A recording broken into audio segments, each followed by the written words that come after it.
our DNS high oblique set. The positioning for this, we're going to be up on an extended arm.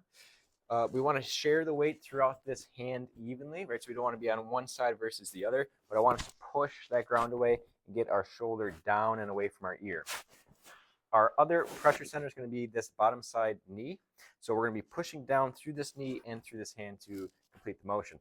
This other foot can be up, foot flat to the ground, but we don't want really much weight to be happening through this foot. So I'm pushing this away.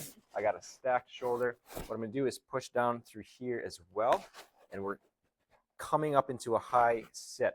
Now we want to make sure we're not going into super extension in this low back where we're just extending through like that. But instead, as we come up, I want to keep these ribs tucked down on top of the pelvis. So we're going to push through that knee, and come on up. You should feel that bottom side glute working pretty hard to do that. I don't want to get lazy in the upper extremity, get this shoulder up into the ear. We continue to push that ground away, and we want to have a nice level line between our trunk and our hip here.